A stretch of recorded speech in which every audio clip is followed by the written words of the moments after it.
నమస్కారం. పరాభవలో పాలకుల దశ దిశ కార్యక్రమానికి స్వాగతం. ముందుగా ప్రేక్షకులందరికీ ఉగాది శుభాకాంక్షలు. ఉగాది అంటే తెలుగు వారందరికీ కొత్త ఆరంభానికి ప్రతీక. ప్రతి సంవత్సరం కొత్త నామ సంవత్సరంతో పాటు కొత్త ఆశలు, అవకాశాలు కూడా వస్తాయి. ఈసారి ప్రారంభమవుతున్న శ్రీ పరాభవ నామ సంవత్సరం రాష్ట్ర రాజకీయాలకు, ముఖ్యంగా నాయకులకు ఎలా ఉండబోతుందన్న దానిపై ఆసక్తి నెలకొంది.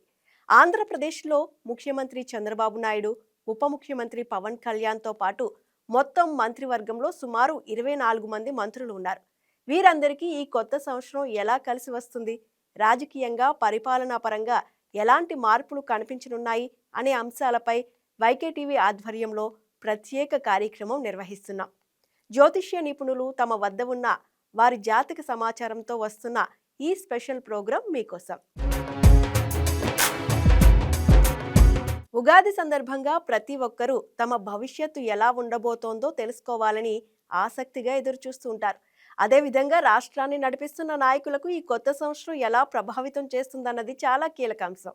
ముఖ్యమంత్రి చంద్రబాబు నాయుడు, ఉప ముఖ్యమంత్రి పవన్ కళ్యాణ్, మంత్రి నారా లోకేష్తో పాటు మంత్రివర్గ సభ్యులందరికీ ఈ శ్రీ పరాభవ నామ సంవత్సరం ఎలా ఉండబోతోందో, వారి రాశి ఫలితాలు, గ్రహస్థితులు, రాజకీయ అవకాశాలు, సవాళ్లు ఏంటో జ్యోతిష్య నిపుణులు విశ్లేషిస్తున్నారు.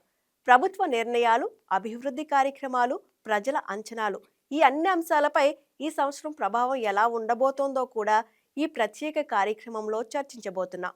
మరిన్ని వివరాలు, విశ్లేషణల కోసం మా ప్రత్యేక కార్యక్రమాన్ని తప్పకుండా వీక్షించండి. వైకే టీవీతోనే కొనసాగండి. నాయకుల రాశి ఫలితాలు మనకున్న సమాచారం ప్రకారం మనకు తెలియజేయడానికి ఈరోజు మనతో పాటు స్టూడియోలో ఉన్నారు ప్రముఖ పండితులు డాక్టర్ ధూళిపాల రామకృష్ణ గారు. వారితో మాట్లాడదాం. నమస్కారం గురువు గారు. నమస్కారం. ముందుగా ఈ కార్యక్రమంలో మన వైకే టీవీ ప్రేక్షకులందరికీ నూతన పరాభవనామ సంవత్సర శుభాకాంక్షలు తెలియజేస్తూ ఉన్నాను.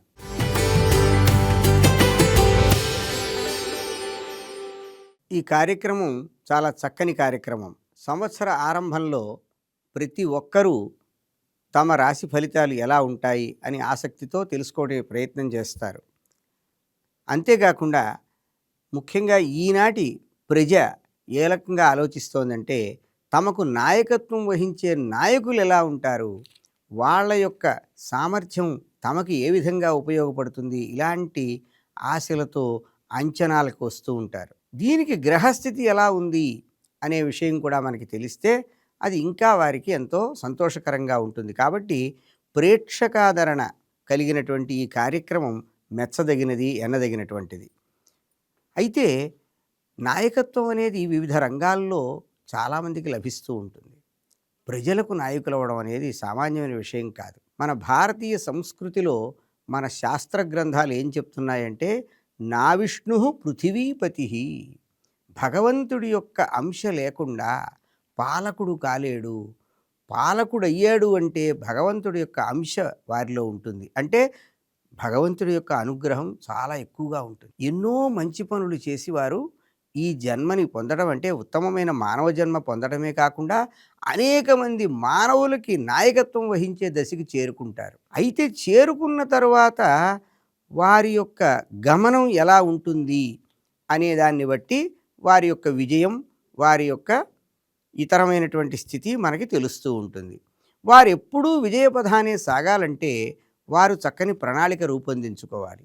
దానికి గ్రహముల యొక్క అనుకూలత ఎలా ఉంది, లేదు వారు తగిన జాగ్రత్తలు ఏం తీసుకోవాలి అనేది ఈ పంచాంగంలో చెప్పబడినటువంటి గ్రహ సంచార ఫలితాలను బట్టి ఒక ప్రణాళికని ఏర్పరచుకోవచ్చు. అందువల్ల మనం ఈ చర్చ చేయటం సమంజసం అన్నమాట.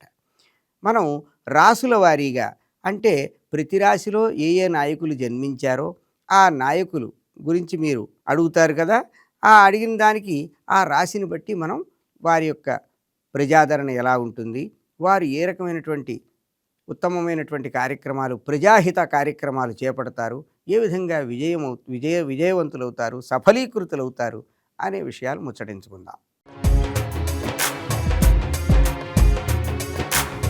గురువుగారు, ముందుగా మేషరాశిలో ఉన్నవారు పయ్యావుల కేశవ్ గారు ఆర్థిక ప్రణాళిక శాఖ మంత్రి, అలాగే బీసీ జనార్దన్ రెడ్డి గారు మనకి రహదారులు భవనాల శాఖ మంత్రి. వారి జాతకం ఎలా ఉంటుంది, వారి రాశి ఫలాలు ఎలా ఉన్నాయి గురువు గారు? మనం ఏ రకమైనటువంటి ఫలితాల గురించి ముచ్చటించే పరిస్థితిలో ఉన్నప్పటికీ కూడా ముఖ్యంగా మనం తెలుసుకోవాల్సిన అంశం ఏమిటంటే, వారు జన్మించిన సమయం, వారు జన్మించినటువంటి తేదీ, వారు ఎక్కడ జన్మించారో దానిని బట్టి వారి జీవితం అంతా కూడా తెలియజేసే జాతక చక్రం అనేది ఉంటుంది. దానిని బట్టి మనం ప్రధానంగా ఫలితాలు తెలుసుకుంటాం. కానీ ప్రతి సంవత్సరం కూడా గ్రహముల యొక్క సంచారాన్ని బట్టి క్లుప్తంగా సూచనాప్రాయంగా మనకి ఫలితాలు తెలుస్తూ ఉంటాయి. మనం ఇప్పుడు ఏం చేస్తున్నాం? ఈ సంవత్సరం అంటే ఈ పరాభవనామ సంవత్సరంలో గ్రహముల యొక్క సంచారాన్ని బట్టి ఆయా రాసుల్లో జన్మించిన ఆయా నాయకుల యొక్క స్థితులు ఎలా ఉంటాయి అనేవే కదా ముచ్చటించుకుంటున్నాం. ఇప్పుడు మాన్యులు పయ్యావుల కేశవ్ గారు, తర్వాత మరి బీసీ జనార్దన్ రెడ్డి గారు మేషరాశిలో జన్మించారని మనకు ఉన్నటువంటి సమాచారం. మేషరాశిలో జన్మించినటువంటి నాయకులు అంటే రాజకీయ రంగంలో కదా వారు ఉన్నారు. ఈ సంవత్సరం కొంచెం వారికి ఇబ్బందులు ఎక్కువగానే ఉంటాయి. అంటే ఏమిటి ఇబ్బందులు అంటే, వారు చాలా సమర్థులైనప్పుడు వారికి ఇబ్బందులు ఏమిటంటే, సొంత ప్రాంతంలో ఉండకుండా ఇతర ప్రదేశాల్లో వాళ్ళు పనిచేయవలసి వస్తుంది. అంటే ఏమిటి, వారి ప్రాంతంలో ఉన్న ప్రజలతో వారికి సాన్నిహిత్యం తగ్గుతుంది. ఆ ప్రజలతో సంబంధాలు కొంచెం దూరం అవుతూ ఉంటాయి. అందువల్ల ఇబ్బంది అవుతుంది. అందుకని వాళ్ళు తమ ప్రజలు అంటే ఎవరైతే తమను ఓటు వేసి గెలిపించారో వారికి సాన్నిహిత్యం తగ్గి వేరే కార్యక్రమాల్లో ఉండవలసి వస్తుంది. అందుకని ఖర్చులు కూడా వాళ్ళకి బాగా పెరుగుతాయి ఉన్న గ్రహస్థితిని బట్టి. కానీ సంవత్సరం యొక్క రెండవ భాగంలో పరిస్థితులు అనుకూలమై వారికి చక్కని పదవులు అంటే ఇప్పుడున్న పదవి ఉపయోగపడి దానివల్ల వాళ్ళ ప్రజలకు కూడా లాభపడి వాళ్ళు కూడా ఇంకో మళ్ళీ చేరువయ్యే అవకాశం ఉంది. మొదటి భాగంలో మాత్రం ఆ విధంగా ఉన్నప్పటికీ రెండవ భాగంలో వారికి అది అనుకూలంగా ఉంటుంది. అందువల్ల ఇప్పుడు ఈ నాయకులు నిరుత్సాహపడనక్కర్లేదు. పరిస్థితులు చక్కబట్టడం కోసం ఏం చెయ్యాలో ప్రథమార్థంలో వారు చేస్తే ద్వితీయార్థంలో లాభించే పరిస్థితి ఉన్నది. ఆ రకంగా వారు విజయం పొందుతారు. గురువు గారు, ఇప్పుడు వృషభ రాశి. వృషభ రాశిలో నిమ్మల రామానాయుడు గారు, అలాగే గొట్టిపాటి రవికుమార్ గారు ఉన్నారు. గొట్టిపాటి రవికుమార్ గారు విద్యుత్ శాఖ మంత్రి, నిమ్మల రామానాయుడు గారు జలవనరుల శాఖ మంత్రి. వీరి రాశి ఫలాలు ఈ సంవత్సరం ఎలా ఉండబోతున్నాయి గురువు గారు? తప్పకుండా చెప్పుకుందాం. ఈ సంవత్సరం వీరికి ప్రజల అండ, అభిమానం బాగా లభిస్తాయి. ఇది చాలా ముఖ్యమైనటువంటి అంశం కదా రాజకీయ రంగంలో ఉన్నవారికి. తర్వాత అధికారం, వాళ్ళకి అధికారం ఉంది, అధికారం యోగంలాగా మారుతుంది. అది ఇతరులకి అధికారం ఉంది, కానీ వీరి అధికారం అంటే ముఖ్యమైనటువంటి అంశాలను వారు పర్యవేక్షించడం వల్ల వాటికి ఎక్కువ ప్రాధాన్యత లభించడము, దానివల్ల కూడా వాళ్ళకి ఆ అధికారాన్ని చక్కగా అనుభవించామనే తృప్తి వారికి ఉంటుంది. తర్వాత వారికి ప్రత్యేకమైన గుర్తింపు కూడా వస్తుంది వారి యొక్క పనితనం వల్ల. అంతేకాకుండా ప్రయాణాలు బాగా చేయాల్సి వస్తుంది వాళ్ళు. ఇది ప్రధానంగా వీరిద్దరి యొక్క అంటే ముఖ్యంగా ఈ వృషభ రాశిలో జన్మించిన మనం చెప్పుకున్నటువంటి ఈ నాయకులకి ఆ విధమైనటువంటి ఫలితాలు ఉంటాయి. సరే గురువు గారు, ఇప్పుడు మిథున రాశి. గురువు గారు, ఈ మిథున రాశిలో ఆనం రామనారాయణ రెడ్డి గారు దేవాదాయ శాఖ మంత్రి, టీజీ భరత్ గారు పరిశ్రమల మినిస్టర్. అంటే మనకు అందుతున్న సమాచారం ప్రకారం మిథున రాశిలో వీరున్నారు. వీరి రాశి ఫలాలు ఈ శ్రీ పరాభవ నామ సంవత్సరం ఎలా ఉండబోతున్నాయి? వీరు రాజకీయంగా ఎంతో శ్రమించాల్సి ఉంటుంది. అంటే రాజకీయ రంగంలో రాణించటానికి ఎప్పుడు ప్రజల్లో తిరుగుతూనే ఉంటారు. వారి సమస్యలకి పోరాడతారు. అంటే ఈ సంవత్సరంలో వాళ్ళు ఎక్కువ తిరుగుతారు, వాళ్ళ సమస్యల కోసం పోరాడతారు. అంటే వాళ్ళతో సమస్యలు ఉన్నవాళ్ళు వస్తూ ఉంటారు, వాళ్ళకి చేయవలసి వస్తూ ఉంటుంది. ఆ రకమైన స్థితి వాళ్ళకి ఎక్కువగా ఉంటుంది. అలాగే వీళ్ళు చేసిన దాన్ని బట్టి వీరి పైన ఉన్నటువంటి అధికారం గల వాళ్ళు వీళ్ళకి మంచి పదవులు ఇచ్చేటువంటి అవకాశం కూడా ఉంది. అంటే వీళ్ళు చేసినటువంటి పనికి మెప్పు లభిస్తుందనే కదా అర్థం. అంతేకాకుండా అనుకున్న పని పూర్తవడానికి ఎంతైనా శ్రమించి దాన్ని పూర్తి చేస్తారు, వెనుకంజ వెయ్యరు. అది ఈ సంవత్సరం గ్రహస్థితి వారికి ఆ విధంగా ఒక పనిలో నిమగ్నమై పని యొక్క లక్ష్యాన్ని సాధించేటువంటి స్థితిని వాళ్ళకి కల్పిస్తుంది. ఈ రకంగా వారు ఈ సంవత్సరం వారి యొక్క విధానం కొనసాగుతుంది. గురువుగారు, ఇప్పుడు కర్కాటక రాశి. గురువుగారు, కొలుసు పార్థసారథి గారు గృహ నిర్మాణం అలాగే ఐఎన్పిఆర్ మినిస్టర్. ఈయనది కర్కాటక రాశిగా మనకు అందుతున్న సమాచారం ప్రకారం తెలుస్తోంది. వీరి రాశి ఫలాలు శ్రీ పరాభవ నామ సంవత్సరంలో ఎలా ఉండబోతున్నాయి? ఇతరులు ఎప్పుడూ వీరిని తప్పించే ప్రయత్నం చేస్తూ ఉంటారు. మానసికంగా శాంతి ఉండదు. తరచూ ఏదో ఒక సమస్య వస్తూ ఉంటుంది. పెద్దల చుట్టూ తిరుగుతాం వల్ల వీళ్ళకి పనులు పూర్తవుతాయి. అంటే వీళ్ళకన్నా పై నాయకులు వద్ద వీళ్ళు కొంచెం వాళ్ళని సాన్నిహిత్యం పెంచుకోవాల్సి ఉంటుంది. అప్పుడు ఆశించిన ఫలితం దక్కుతుంది. వీరికి కూడా ఆ రకంగా ఫలితం దక్కుతుంది. వ్యర్థమైన ఖర్చులు బాగా పెరుగుతాయి. అందువల్ల వీరు దానికి తగిన విధంగా ప్రణాళిక ఏర్పాటు చేసుకుని విజయం కావచ్చు. ఎందుకంటే పనులు అవుతాయి పెద్దల యొక్క ఆశీస్సులతో. ఆ పెద్దల ఆశీస్సులు సంపాదించే ప్రయత్నం వారు చేస్తూ ఉండాలి. అది వీరి యొక్క ఈ సంవత్సర గ్రహ సంచారంలో మనకి తెలుస్తున్నటువంటి ఫలితాలు. గురువుగారు ఇప్పుడు సింహరాశి. గురువుగారు సింహరాశిలో పి నారాయణ గారు పురపాలక శాఖ మంత్రి. ఆయన రాశి ఫలాలు ఈ సంవత్సరం ఎలా ఉండబోతున్నాయి? వీరు రాజకీయంగా ఎప్పటి నుంచో పడుతున్నటువంటి శ్రమకు మంచి గుర్తింపు లభిస్తుంది. ఆర్థికంగా కూడా బాగా పుంజుకుంటారు. తర్వాత వీళ్ళ ఆలోచనలు ఎవరికీ అందవు. గోప్యంగా ఉంచుతారు. చాలా రహస్యంగా జాగ్రత్త పడతారు. ఆయన మనసులో ఏం ఆలోచన ఉందో ఎవరు పసిగట్టలేరు. ప్రత్యర్థులు వీరి బలానికి తప్పుకుంటారు. ఆయనతో మనం పోరాడలేమని. అధికార యోగం ఉంది అంటే అధికారం బాగా బలంగా ఉంటుంది ఆయనకి. వచ్చిన అవకాశాన్ని సద్వినియోగం చేసుకుంటారు. అది వారి యొక్క అధికారానికి ఈ సంవత్సరం చేకూరేటువంటి బలం అన్నమాట. గురువుగారు ఇప్పుడు కన్యా రాశి. గురువుగారు కన్యా రాశిలో కొల్లు రవీంద్ర గారు ఎక్సైజ్ మినిస్టర్, సత్యకుమార్ యాదవ్ గారు హెల్త్ మినిస్టర్, సవిత గారు బీసీ సంక్షేమ శాఖ మంత్రి. వీరి రాశి ఫలాలు ఈ సంవత్సరం ఎలా ఉండబోతున్నాయి గురువుగారు? కన్యా రాశిలో జన్మించినటువంటి రాజకీయ నాయకులు అంటే పదవిని పొందినటువంటి రాజకీయ నాయకుల పరిస్థితులు మనం తెలుసుకుంటున్నాం. వీరికి పనులు తరచూ వాయిదా పడుతూ ఉంటాయి. ఏదో తెలియని ఆటంకం అడ్డు ఉంది అని గ్రహిస్తారు.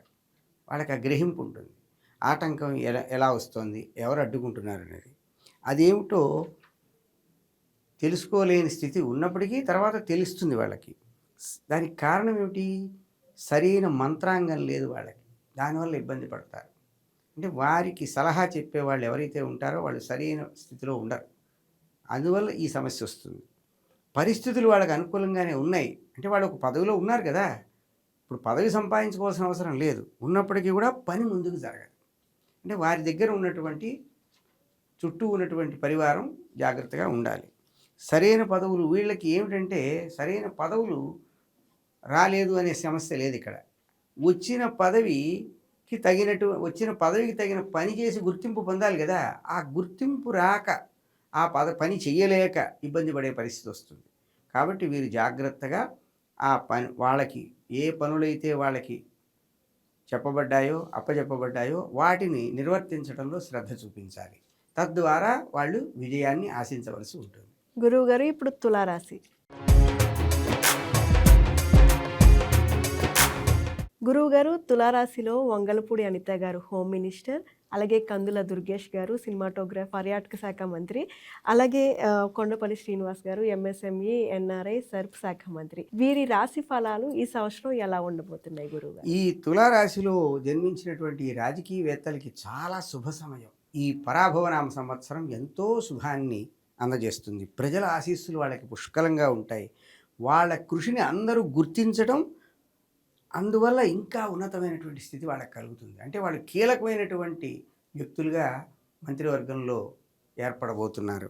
ప్రత్యర్థులు కూడా వీళ్ళ మంచితనానికి ప్రశంసలు కురిపిస్తారు. ప్రత్యర్థులు కూడా సహకరిస్తారు.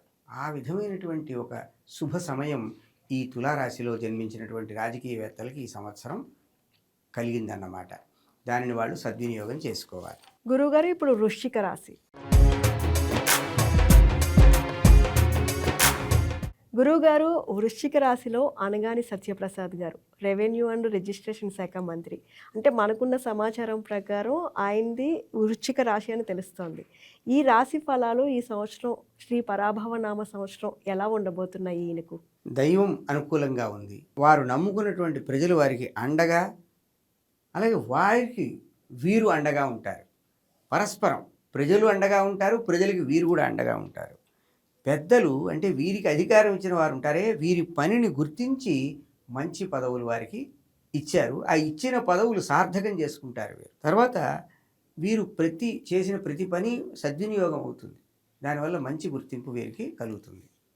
అది ఈ వృశ్చిక రాశిలో జన్మించిన రాజకీయవేత్తలకి ఈ సంవత్సరం చాలా శుభ సమయం అనే మనం చెప్పుకోవాలి. గురువు గారు ఇప్పుడు ధనుస్సు రాశి. గురువుగారు ధనుస్సు రాశిలో శ్రీ బాల వీరాంజనేయ స్వామి గారు సాంఘిక సంక్షేమ శాఖ, అలాగే సచివాలయ శాఖ, వాలంటీర్ శాఖ మినిస్టర్. ఈయనకు ఈ రాశి ఫలాలు ఈ సంవత్సరం ఎలా ఉండబోతున్నాయి గురువు గారు? దైవం అనుకూలంగా లేదు, కొంచెం తక్కువగా ఉంది. చాలా శ్రమ ఎక్కువగా ఉంటుంది, ఫలితం తక్కువగా ఉంటుంది. కొంతకాలం స్తబ్దత ఏర్పడుతుందన్నమాట. అయినా కలత చెందకుండా భవిష్యత్తుకి ప్రణాళిక వేసుకుని పనులు చేసుకుంటూ ఉండాలి. అధైర్యపడకూడదు, ధైర్యంగా సాగాలి. మనం పని చేస్తూ ఉంటే దైవం అనుగ్రహిస్తుంది అని కూడా శాస్త్రం ఉంది. అందువల్ల మన ప్రయత్న లోపం లేకుండా పని చేయవలసి, ఎక్కువ శ్రమ పడవలసి వస్తుంది. సరే గురువు గారు, తర్వాత మకర రాశి. గురువుగారు మకర రాశిలో డిప్యూటీ సీఎం పవన్ కళ్యాణ్ గారు, అలాగే వ్యవసాయ శాఖ మంత్రి అచ్చెన్నాయుడు గారు, అలాగే ఆహార అండ్ పౌర సరఫరాల శాఖ మంత్రి నాదెండ్ల మనోహర్ గారు, స్త్రీ శిశు సంక్షేమ శాఖ మంత్రి గుమ్మడి సంధ్యారాణి గారు, అలాగే కార్మిక శాఖ మంత్రి వాసంశెట్టి సుభాష్ గారు ఉన్నారు. అంటే వీరందరిది కూడా చూసుకున్నట్లయితే మకర రాశి. మనకు అందుతున్న సమాచారం ప్రకారం శ్రీ పరాభవ నామ సంవత్సరంలో వీరికి రాశి ఫలాలు ఎలా ఉండబోతున్నాయి గురువు గారు? వీరికి గ్రహ సంచారం మిశ్రమంగా ఉంది. మిశ్రమంగా అంటే శుభాశుభ ఫలితాలను ఇచ్చే విధంగా ఉంది. అయితే అంటే ఏమిటి, నమ్మిన వారి నుంచి ఎదురు దెబ్బలు తగులుతాయి. వీరు మంచివారు కాదు, మనల్ని ఇబ్బంది పెడతారు అని ఎవరినైతే వీళ్ళు అనుకుంటారో వాళ్ళే వీళ్ళకి సమస్య వచ్చినప్పుడు సహాయపడతారు. ఈ పరిస్థితి ఉంటుంది. అంటే వీరు సహాయపడే వాళ్ళని నమ్మలేరు, అది కూడా ఉంది. వీరికి ఎదురు దెబ్బలు తగిలే పరిస్థితి ఉన్నది. అందువల్ల ప్రతికూలమైనటువంటి ఈ పరిస్థితులు ఉన్నాయి. అనుకున్నంతగా కాకుండా వీళ్ళు ఏదో ఆశిస్తారు, ఆశించినంత స్థాయికి కాకుండా వీరు తగుమాత్రంగా ఉండే పరిస్థితి ఉంటుంది. దాంతో సరిపెట్టుకోవలసి వస్తుంది అని గ్రహ సంచారాన్ని బట్టి మనం చెప్పవలసి వస్తుంది. కానీ మనం ఈ శాస్త్రం ప్రకారం ఏమిటంటే షడ్వారం పౌరుషం ప్రాహు సప్తమం దైవచింతనం. మన భారతీయ శాస్త్రాలు ఏం చెప్తున్నాయంటే మనం 6 సార్లు మానవ ప్రయత్నం చేయాలి, 7వ దానిని దైవ బలం కోసం 7వ పర్యాయం ఆలోచించాలి. అంటే మన ప్రయత్నాన్ని విడిచి కేవలం దైవం వల్ల ఇలా జరిగింది అనేటువంటి మాట భారతీయమైనటువంటి శాస్త్రాలు చెప్పవు. మన ప్రయత్నానికి అంటే మన శ్రమకి గుర్తింపు ఉంటుంది అనే మన శాస్త్రం చెప్తోంది. అందువల్ల వీళ్ళు చేస్తున్న పని బాగా ఉన్నప్పటికీ కూడా అది సరిపోదనుకుని జాగ్రత్తగా గమనించి తమకు అనుకూలమైన వ్యక్తులు ఎవరు, ప్రతికూలమైన వ్యక్తులు ఎవరు అని గమనించాలి. అదొకటి ముఖ్యమైన విషయం. వీళ్ళకి అనుకూలమైనవి చెప్పేవాళ్ళు ఎవరు, వీళ్ళకి సహాయం చేస్తున్న వాళ్ళు ఎవరు, అనుకూలంగా మాట్లాడుతూ సహాయం చేయని వాళ్ళు ఎవరు, అంటే వీళ్ళకి సహకరించని వాళ్ళు ఎవరు. సహాయం అక్కర్లేదు, సహకారం ఉండాలి కదా. ఎందుకంటే వారి యొక్క ఆ మంత్రాంగం ప్రధానంగా వారు ఏ శాఖకి చెందినవారో ఆ శాఖలో అందరూ వీరు చెప్పిన విధంగా నడుచుకుని పనిచేసే వాళ్ళు ఉండాలి. లేకపోతే విజయం అనేది అందరినీ వీరు నడిపించిన దాన్ని బట్టి వస్తుంది, ఆ అందరితో కలిసి చేసే పనిని బట్టి వస్తుంది. అందువల్ల వీరు చక్కగా విజయం సాధించడం కోసం జాగ్రత్తగా అందరినీ గమనించుకుంటూ తమకు అనుకూలమైనటువంటి అలాగే పనిచేసేటువంటి వాళ్ళని గుర్తించి వాళ్ళ ద్వారా వీళ్ళు సాధించవలసినవి సాధించి విజయాన్ని పొందవచ్చు. ఆ విధమైనటువంటి ఫలితాలు వీరికి మనం సూచించగలం. గురువు గారు తదుపరి కుంభరాశి.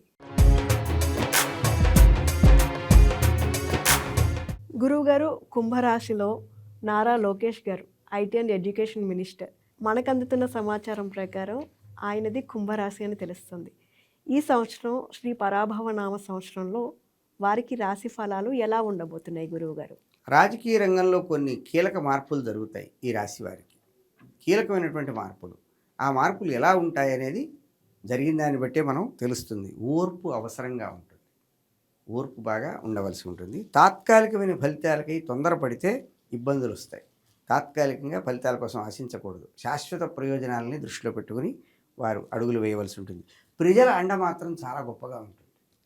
ప్రజలు చాలా అండగా ఉంటారు. అదే కదా ముఖ్యం ఏ నాయకుడికైనా. కానీ సరి అయిన పదవి రావడం కొంత ఆలస్యం అవుతుంది. అంటే అందరూ ఏదైతే ఆశిస్తారో వారికి పదవి రావాలి అని, అది కొంచెం ఆలస్యం అవుతుంది. కానీ ప్రజల అండ పుష్కలంగా ఉంటుంది. అది వారికి ఈ సంవత్సరం మనం చెప్పదగినటువంటి ఫలితం. అలాగే గురువుగారు, తదుపరి చివరి రాశి మీనరాశి. గురువుగారు, మీనరాశిలో గౌరవనీయులు చంద్రబాబు నాయుడు గారు సీఎం. ఆయన నామ నక్షత్రం ప్రకారం మీనరాశిగా తెలుస్తుంది. ఈ శ్రీ పరాభవ నామ సంవత్సరంలో సీఎం చంద్రబాబు నాయుడు గారి రాశి ఫలాలు ఎలా ఉండబోతున్నాయి గురువుగారు? మీనరాశిలో జన్మించినటువంటి శ్రీ నారా చంద్రబాబు నాయుడు గారు మన ముఖ్యమంత్రి వర్యులు. వారికి సమస్యలతో అంత ఎక్కువ బాధ ఉండదు. అంటే సమస్యల్ని వారు తేలికగా పరిష్కరిస్తారన్నమాట. ఎన్ని అవరోధాలు వచ్చినా తేలికగా వారి బుద్ధి బలంతో, అంటే వారి రాజకీయ పరిణతితో పరిష్కరించేటువంటి శక్తియుక్తులు వారికి ఉన్నాయి, ఉంటుంది కూడా. అంతేకాదు ఆరోగ్యం సహకరిస్తుంది వారికి చక్కగా. ఆ తర్వాత పనులు ఎక్కువగా ఉంటాయి వారికి. ఎక్కువ పనులు చేయాల్సి ఉంటుంది వారికి. తర్వాత ఎంత పని చేశారో అంత పని చేసినట్టు ప్రజలు గ్రహించడానికి కొంచెం టైం పడుతుంది, సమయం పడుతుంది. అంటే వీళ్ళు గ్రహించడం కన్నా వారు ఎక్కువ పని చేస్తారు. ప్రజలు గ్రహించాలి ఆయన పనులని. గ్రహించడంలో ప్రజలు వెనకబడతారు తప్ప ఆయన పనులు మాత్రం చాలా ఎక్కువ చేయవలసి వస్తుంది. కొంతకాలం వారు పదవి కన్నా ఆదాయాన్ని పెంచుకునే మార్గాన్ని గురించి ఆలోచించవలసి వస్తుంది. అంటే పదవి ఎలాగూ ఉంది వారికి. ఎందుకంటే వారు ఒక రాష్ట్రానికి, ఇప్పుడున్న మన పరిస్థితిలో ఉన్న రాష్ట్రానికి ఆదాయం పెరగాలి కదా, దాని మీదనే వారు కేంద్రీకరించవలసి వస్తుంది. అది వారికి చాలా ముఖ్యమైనటువంటి స్థితి. అది వారు గ్రహిస్తారు. ఆదాయం పెంచడమే ముఖ్యం. దానికి తగినటువంటి మంచి నిర్ణయాలని కూడా గ్రహించి వారు అమలు చేస్తారు. అటువంటి నిర్ణయాలు తీసుకుంటారు. ఆ విధంగా దైవం వారికి మంచి అనుకూలంగా ఉంది. వారు ఆ రాష్ట్రం యొక్క ఆర్థికమైనటువంటి ప్రయోజనాలని దృష్టిలో పెట్టుకుని నిర్ణయాలు చేసి ఆ నిర్ణయాల్ని అమలు చేస్తారు. ఆ శక్తియుక్తులు వారికి ఉన్నాయి అని ఈ గ్రహం సంచారం వల్ల మనకి తెలుస్తూ ఉన్నది. సరే గురువు గారు, అంటే ఇప్పటి వరకు కూడా పరాభవలో పాలకుల దశ దిశ ఈ కార్యక్రమంలో ఎంతోమంది నాయకుల రాశి ఫలాల గురించి ఎంతో చక్కగా తెలియజేశారు. ధన్యవాదాలు గురువు గారు. ధన్యవాదాలు. ఇప్పటివరకు మీరు చూశారు ఎంతోమంది నాయకుల రాశి ఫలాలు ఈ శ్రీ పరాభవ నామ సంవత్సరంలో ఎలా ఉండబోతున్నాయో. మరొకసారి ప్రేక్షకులందరికీ కూడా శ్రీ పరాభవ నామ సంవత్సరం ఉగాది శుభాకాంక్షలు. నమస్కారం.